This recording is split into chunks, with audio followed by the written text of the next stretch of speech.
Everyone has got three things wrong. The number one is I'm not enough. The second one is I'm different, so I can't connect. And the third is I really want something like freedom from depression or success, but it's not available. All of those things come from a feeling of emptiness inside because we're taught, oh, you feel a feeling? Why don't you eat some donuts or go into eBay and buy, or Amazon, or have a drink? And our feelings are the most real thing we have.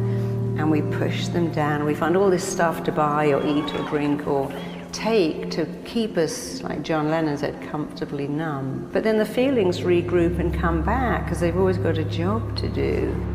Now, how you think and how you feel creates your state of being. So the person's entire state of being when they start their day is in the past.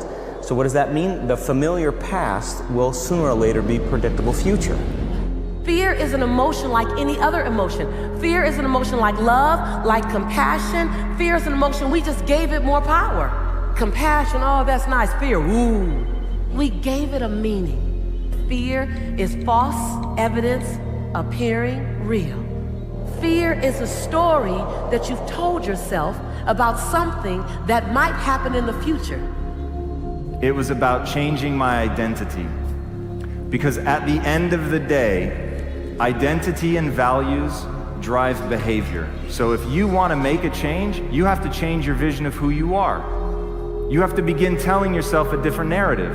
And the narrative you tell yourself about yourself is everything. We keep firing and wiring those circuits, they become more hardwired. So you have a thought and then the program runs. But it's the emotion that follows the thought. If you have a fearful thought, you're going to feel anxiety. The moment you feel anxiety, your brain's checking in with your body and saying, yeah, you're pretty anxious. So then you start thinking more corresponding thoughts equal to how you feel. You've got to feel the feeling until it no longer requires to be felt. You can't eat it or drink it or shop it away, but we're all taught that we can and should.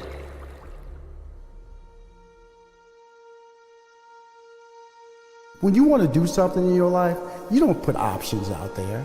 You don't put a B plan. This is what you want to do. You commit to it. Because as you become successful, people will have definitions of who you are and also proclaim your level of success for what you should be accomplishing. We have to begin to start living for something that's meaningful. We have to start living for something that has the capacity to not just impact our lives, but the lives of other people. Because human beings long for connection. We don't want money, we want connection. We want belonging. Most people then wait for crisis or trauma or disease or diagnosis, and they wait for loss, some tragedy to make up their mind to change. And my message is, why wait? And you can learn and change in a state of pain and suffering, or you can learn and change in a state of joy and inspiration. I think right now, the cool thing is that people are waking up. If you keep it simple, you can find your voice. And also know that you operate off short-term goals. When you don't know where you're going in life, do not look 4 years down the line. Do not look 2 years or a year. You look next week, next month. You keep your goals short. And that way, as you accomplish those goals, then you can start piling up little trophies or little moments to know that you're actually accomplishing something. You're actually climbing the steps to success. And so I always tell people, shorten your goals, shorten your window, and that's how you find your voice. Once I switched my narrative to being the learner, it didn't matter where I started, it only mattered where I was trying to go. And as long as I had that clarity, then I could execute, because I believed I could do anything I set my mind to without limitation.